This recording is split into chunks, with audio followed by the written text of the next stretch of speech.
Good morning, જય શ્રી કૃષ્ણ. આપણે chapter 2માં વંશજો જોઈ ગયા, ત્યારબાદ તેની રાજ્ય વ્યવસ્થા જોઈ ગયા અને કિલ્લા અને બાંધકામો પણ આપણે જોયું. ત્યારબાદ આગળ હવે આપણે જોવાનું છે વિજયનગર સામ્રાજ્ય. અને કયો સમયગાળો જોવાનો છે તેમાં? ઈસવીસન 1206થી ઈસવીસન 1290 સુધીનો સમયગાળો. તે વચ્ચે કઈ કઈ ઘટનાઓ બની તો ચાલો ધ્યાન આપો. તુગલક વંશના નિર્બળ સુલતાનોના સમય દરમિયાન દિલ્હી સલ્તનતના વિઘટનની પ્રક્રિયાનો પ્રારંભ થયો. તુગલક વંશના નિર્બળ સુલતાન સમય દરમિયાન કે જ્યારે તુગલક વંશમાં જે નિર્બળ સુલતાનો આવ્યા તે સમય દરમિયાન જે દિલ્હી સલ્તનતના વિઘટનની પ્રક્રિયાનો શું થયો? પ્રારંભ થયો. કે દિલ્હી સલ્તનત હતી એનું વિઘટન થયું, તેના ભાગ પડ્યા. જો આગળ સૈયદ વંશ અને લોધી વંશ દરમિયાન આ પ્રક્રિયા ઝડપી બની. તૈમૂરના આક્રમણના કારણે પણ સ્થિતિ વધુ વણસી હતી. કે તૈમૂરનું જ્યારે આક્રમણ થયું ત્યારે સ્થિતિ વધારે પડતી બગડી હતી. આ બધી પરિસ્થિતિના કારણે ઉત્તર અને દક્ષિણ ભારતમાં અનેક પ્રદેશો સ્વતંત્ર થયા. કે આ બધી પરિસ્થિતિના કારણે ઉત્તર ભારત અને દક્ષિણ ભારતમાં ઘણા પ્રદેશો કેવા બન્યા હતા? સ્વતંત્ર થયા. જેમાં સ્વતંત્ર થયેલા રાજ્યોમાં કોનો સમાવેશ થાય છે? તો જુઓ કયા કયા નગરોનો સમાવેશ થાય છે, કયા કયા પ્રદેશો? જેમાં વિજયનગર, બહમની માળવા, મેવાડ, બંગાળ, જોનપુર વગેરેનો સમાવેશ થાય છે. કે જ્યારે તૈમૂરનું આક્રમણ થયું ત્યારે સ્થિતિ વધારે પડતી બગડી. જેમાં એ પરિસ્થિતિમાં ઉત્તર ભારત અને દક્ષિણ ભારતના અનેક પ્રદેશો કેવા થયા હતા? સ્વતંત્ર થયા હતા. અને જે પ્રદેશો સ્વતંત્ર થયા હતા તે કયા કયા હતા? તો કે વિજયનગર હતી, બહમની માળવા, મેવાડ, બંગાળ અને જોનપુર આ પ્રદેશોનો સમાવેશ થાય છે. અહીં આપણે વિજયનગર અને બહમની રાજ્ય વિશે થોડી વાત કરીશું. કોની વિશે વાત કરવામાં આવે છે હવે? વિજયનગર અને બહમની રાજ્ય, આ બંનેના રાજ્ય છે. જો હરિહરરાય અને બુક્કારાય નામના બે ભાઈઓએ ઈસવીસન 1336માં તુંગભદ્રા નદીના કિનારે પોતાના રાજ્યની રાજધાની બનાવી વિજયનગર સામ્રાજ્યનો પાયો નાખ્યો હતો. વિજયનગર સામ્રાજ્યનો પાયો કોણે નાખ્યો?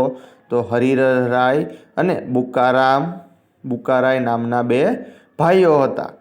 એણે વિજયનગર સામ્રાજ્યનો પાયો નાખ્યો. એટલે કે વિજયનગર સામ્રાજ્યની રાજધાની વસાવી હતી. ક્યારે વસાવી હતી? તો કે ઈસવીસન 1336માં. ક્યાં વસાવી હતી? તો કે તુંગભદ્રા નદીના કિનારે વસાવી હતી. શરૂઆતમાં આ નગર તેમના ગુરુસ્વામી વિદ્યારણ્ય નામ પરથી વિદ્યાનગર તરીકે ઓળખાયું. કે શરૂઆતમાં આ નગર, કયું નગર? જે વિજયનગર સામ્રાજ્યની રચના કરી હતી તે નગર શરૂઆતમાં કયા નામે ઓળખાતું હતું? તો કે તેના ગુરુસ્વામી વિદ્યારણ્ય નામના ગુરુ પરથી વિદ્યાનગર તરીકે ઓળખાયું. પાછળથી તેમના સમ્રાટોની લશ્કરી સફળતાના કારણે તે વિજયનગર તરીકે ઓળખ પામ્યું. શા માટે જે વિદ્યાનગર હતું તે વિજયનગર તરીકે ઓળખાણું? કારણ કે તેમાં જે સમ્રાટો થઈ ગયા અને એની લશ્કરી સફળતા, કે દરેક લડાઈઓમાં તેને શું મળ્યું હતું? સફળતા મળી. એ સફળતાના કારણે તે વિદ્યાનગર એક વિજયનગર તરીકે ઓળખવા લાગ્યા.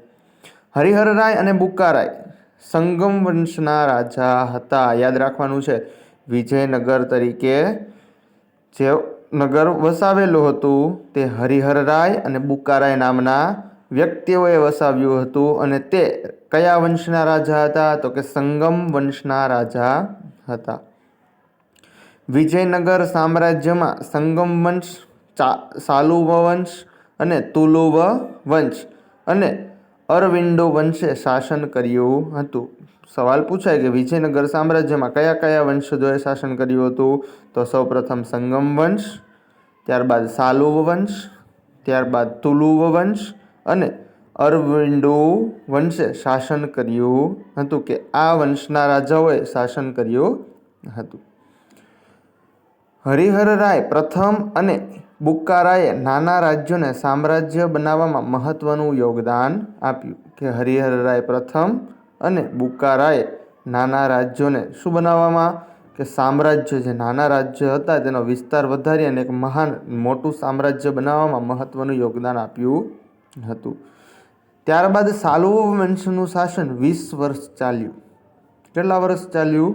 20 વર્ષ. ત્યારબાદ તુલુવ વંશની સ્થાપના થઈ. તુલુવ વંશમાં કૃષ્ણદેવરાય જેવા શ્રેષ્ઠ શાસક થયો, જે માત્ર તુલુવ વંશનો જ નહીં, સમગ્ર વિજયનગર સામ્રાજ્યનો સર્વશ્રેષ્ઠ શાસક સાબિત થયો. તુલુવ વંશનો રાજા કોણ? કૃષ્ણદેવરાય. કૃષ્ણદેવરાય નામનો શ્રેષ્ઠ રાજા થયો અને એ માત્ર તુલુવ વંશનો જ નહીં, પરંતુ સમગ્ર વિજયનગરમાં એક આગવું પ્રતિષ્ઠિત સ્થાન ધરાવતો રાજા બન્યો. એટલું જ નહીં, તેને ભારતમાં એક મહાન શાસક બનવાનું ગૌરવ પણ મળ્યું હતું. તેને શાસન દરમિયાન અનેક વિજયો હાંસલ કર્યા. કૃષ્ણદેવરાયનું મોટા ભાગનું જીવન યુદ્ધભૂમિ પર પસાર થવા છતાં તેણે વહીવટી તંત્રની ઉપેક્ષા કરી ન હતી. કે મોટા ભાગનું જીવન હતું તેનું કેમાં પસાર થયું હતું? કે યુદ્ધભૂમિમાં એના મોટા ભાગનું જીવન પસાર થયું. તેને ઘણા યુદ્ધો કર્યા અને દરેક યુદ્ધમાં તેણે શું કર્યો? વિજય હાંસલ કર્યો. કે દરેક યુદ્ધમાં તેણે વિજય મેળવ્યો હતો. પરંતુ તેણે વહીવટી તંત્રની ક્યારેય ઉપેક્ષા કરી હતી નહીં. વહીવટ તો તે પોતાના હાથમાં જ રાખતો હતો. તેણે રાજ્યમાં તળાવ, નહેરો ખોદાવી ખેતીવાડીને સમૃદ્ધ કરી. કે રાજ્યમાં, કયા રાજ્યમાં? પોતાના રાજ્ય. કયું રાજ્ય હતું? તો કે વિજયનગર રાજ્યમાં તેણે તળાવો બનાવડાવ્યા, નહેરો ખોદાવી અને ખેતીવાડીને એક સમૃદ્ધ બનાવી હતી. કેટલાક અયોગ્ય વેરાઓ નાબૂદ કરી પ્રજાનો પ્રેમ મેળવ્યો હતો. કે અયોગ્ય રીતે જે કર લેવામાં આવતો હતો, અયોગ્ય રીતે જે કર, જે વેરા, જે પૈસા લેવામાં આવતા હતા, તેનાથી પ્રજાને રાહત આપી અને પ્રજા પ્રેમ મેળવ્યો હતો. વિજયનગરની પાસે નાંગલપુર નામનું નગર વસાવ્યું અને તેને અનેકવિધ ઇમારતો અને મંદિરોથી શણગાર્યું હતું. વિજયનગરની પાસે નાગલપુર નામનું નગર વસાવ્યું અને એ નગરોમાં ઘણી ઇમારતો બનાવી અને મંદિરોથી શણગાર્યું હતું. કૃષ્ણદેવરાય પોતે વિદ્વાન હતા. તેમણે સંસ્કૃત અને તેલુગુ ભાષામાં કેટલાક ગ્રંથો લખ્યા હતા. કે કૃષ્ણદેવરાય હતા તે પોતે વિદ્વાન હતા અને તેમણે કઈ ભાષામાં ગ્રંથો લખ્યા હતા? સંસ્કૃત ભાષા અને તેલુગુ ભાષામાં ઘણા ગ્રંથો લખ્યા હતા. તેના સાહિત્ય કલાના ઉત્તેજનાના કારણે તે આંધ્રજ ભોજ તરીકે ઓળખ પામ્યા હતા. કોણ? તો કે કૃષ્ણદેવરાય આંધ્રજ ભોજ તરીકે ઓળખ પામ્યા. કારણ આપો. કારણ કે તેના સાહિત્ય કલાના ઉત્તેજનને કારણે. તેનામાં કઈ કલા હતી? સાહિત્ય કલા હતી. તેનામાં ગ્રંથો લખવાની કલા હતી અને તેણે કઈ કઈ ભાષામાં ગ્રંથો લખ્યા હતા? તો કે સંસ્કૃત ભાષા અને તેલુગુ ભાષામાં ગ્રંથો લખ્યા હતા. ત્યારબાદ કૃષ્ણદેવરાયના અવસાન બાદ વિજયનગરમાં આંતરિક સંઘર્ષ અને કાવતરા શરૂ થયા. કૃષ્ણદેવરાયના અવસાન બાદ, કે જ્યારે કૃષ્ણદેવરાય અવસાન પામ્યા ત્યારે વિજયનગરમાં આંતરિક સંઘર્ષ અને કાવતરા. આંતરિક એટલે કે રાજ્યની અંદરો અંદર, રાજ્યની અંદર અનેક સંઘર્ષો થવા લાગ્યા અને કાવતરા ઘડાવા લાગ્યા હતા. 23 જાન્યુઆરી 1565માં તાલીકોટાના યુદ્ધમાં મુસ્લિમ રાજ્યોના બનેલા સંઘની સામે વિજયનગરનો પરાજય થયો. વિજયનગરનો પરાજય ક્યારે થયો હતો?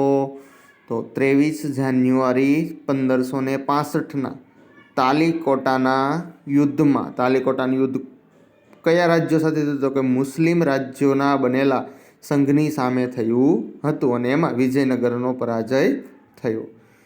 યુદ્ધ બાદ પણ વિજયનગર સામ્રાજ્ય 1 સદી સુધી ટકી રહ્યું હતું, પણ પહેલાં જેટલી ભવ્યતા પ્રાપ્ત કરી શક્યું નહીં, કે યુદ્ધ થયું, યુદ્ધમાં પરાજય પણ મેળવ્યો, પછી 1 સદી સુધી ટકી રહ્યું, પણ પહેલાં જેવી ભવ્યતા તે પ્રાપ્ત કરી શક્યું નહીં. તો આ હતી એક વિજયનગર સામ્રાજ્યની ઈસવીસન 1206 થી ઈસવીસન 1290 સુધીની વાત. તો સૌપ્રથમ તુગલક વંશનું શાસન હતું, પરંતુ તુગલક વંશના રાજાઓ કેવા હતા? તો કે નિર્બળ હતા. ત્યારેથી જ દિલ્હી સલ્તનતની વિઘટનની પ્રક્રિયાનો પ્રારંભ થઈ ગયો હતો. ત્યારબાદ સૈયદ વંશ, લોધી વંશના શાસન દરમિયાન પ્રક્રિયા ઝડપી બની હતી. સ્થિતિ વધારે ખરાબ થતી ગઈ હતી. દક્ષિણ ભારત, ઉત્તર ભારત સ્વતંત્ર થયા. એ સ્વતંત્રમાં કયા કયા રાજ્યો અને પ્રદેશોનો સમાવેશ થયો? તો કે વિજયનગર, બહમની, માળવા, મેવાડ, બંગાળ, જોનપુર વગેરેનો સમાવેશ થયો હતો. ત્યારબાદ વિજયનગર કઈ રીતે વસ્યું? તો જુઓ કે હરિહર રાય અને બુક્કારામ નામના 2 ભાઈઓ હતા.